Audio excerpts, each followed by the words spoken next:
आज हम active voice से पैसिव वॉइस किस प्रकार बनाते हैं, एक्टिव वॉइस से पैसिव वॉइस बनाने के कौन कौन से नियम होते हैं उनको देखेंगे। यदि एक्टिव वॉइस से पैसिव वॉइस बनाने का स्ट्रक्चर आपको पता है तो नियम उसी से बन जाते हैं। पहले स्ट्रक्चर के अनुसार ऑब्जेक्ट रखना है, फिर टू बी या हेल्पिंग वर्ब रखना है, वर्ब का थर्ड फॉर्म रखना है, उसके बाद अदर वर्ड रखना है, उसके बाद बाय रखना है, उसके बाद में सब्जेक्ट रखना है। तो सर्वप्रथम ऑब्जेक्ट रखना चाहिए, जो भी सेंटेंस दिया हुआ होगा उसमें से ऑब्जेक्ट रखना है। परंतु यदि ऑब्जेक्ट प्रोनाउन है तो उसको बदल के रखना है। जैसे मी का हम सब्जेक्टिव केस आई कर देंगे, हर का सी कर देंगे, अस का वी कर देंगे, देम का दे कर देंगे, यू का यू कर देंगे, नेम का नेम ही रहने देंगे जो भी नाम होगा। सेकंड रूल के अनुसार टेंस के अनुसार हेल्पिंग वर्ब रखना चाहिए। थर्ड रूल के अनुसार वर्ब का थर्ड फॉर्म रखना चाहिए। फोर्थ रूल्स के अनुसार अदर वर्ड रखना है, यदि सेंटेंस में है तो, नहीं है तो नहीं रखना है। फोर्थ रूल्स के अनुसार हमको अदर वर्ड रखना है। फिफ्थ रूल्स के अनुसार हमको बाय रखना है। सिक्स्थ रूल के अनुसार सब्जेक्ट एक में जैसे हमने मी का आई लिखा था वैसे ही आई का हम अब मी करेंगे, सी का हर करेंगे, वी का अस करेंगे, दे का देम करेंगे, यू का यू करेंगे और नेम का नेम ही रहने देंगे। तो इन रूल्स के आधार पर हम कुछ सेंटेंस देखेंगे कैसे एक्टिव वॉइस से पैसिव वॉइस बनाएंगे। सी विल कुक फूड डेली, उसने प्रतिदिन खाना पकाया। हमको बनाना है खाना पकाया जाता है प्रतिदिन उसके द्वारा।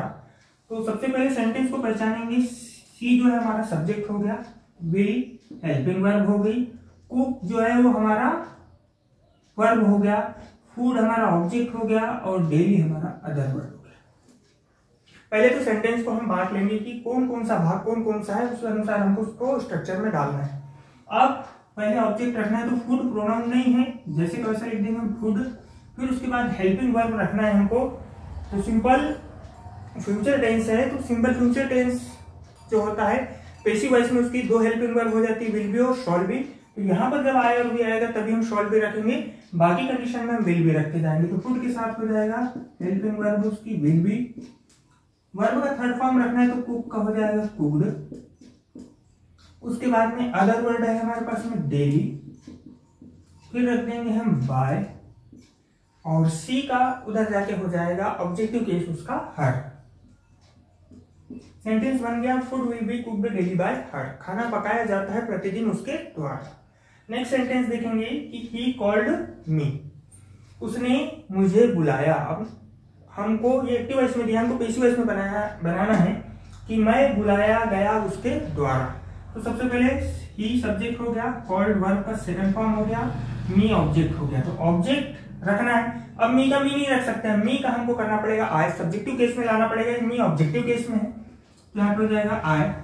सिंपल पास्ट टेंस में जो दिया हुआ है हमको सेंटेंस, इसको जब हम पैसिव वॉइस बनाते हैं तो दो हेल्पिंग वर्ब रखना पड़ता है सिंपल पास्ट टेंस की, वाज और वेयर। तो आई के साथ आ जाएगा वॉच, फिर रखना है वर्ब का थर्ड फॉर्म आ जाएगा कॉल्ड, फिर उसके बाद अदर वर्ड नहीं तो रख देंगे बाय और ही का हो जाएगा हिम। तो सेंटेंस बन गया I was called by him. तो इस प्रकार इन नियम के आधार पर हम एक्टिव वॉइस से पैसिव वॉइस में चेंज कर सकते हैं। इसमें हमको सिर्फ एक ही चीज याद रखना है कि जो हेल्पिंग वर्ब रखना है यदि हमसे बन गया तो इजीली एक्टिव वॉइस से पैसिव वॉइस बन जाता है। सिंपल प्रेजेंट टेंस की 3 हेल्पिंग वर्ब होती है इजेमार, सिंपल पास्ट टेंस की 2 हेल्पिंग वर्ब होती है वाज और वेयर पैसिव वॉइस में। सिंपल फ्यूचर टेंस को जब पैसिव वॉइस में बदलेंगे तो विल बी शॉल बी रखेंगे। वैसे प्रेजेंट कंटिन्यूअस टेंस को बदलेंगे तो इजेमार में से कोई एक और आईएनजी का हो जाता है बीइंग। पास्ट कंटिन्यूअस टेंस में वाज वेयर का वाज वेयर में से कोई एक और बीइंग। और फ्यूचर कंटिन्यूअस टेंस का पैसिव वॉइस नहीं बनता है। प्रेजेंट परफेक्ट टेंस में हेल्पिंग वर्ब पैसिव वॉइस की होती है हैज बीन, हैव बीन।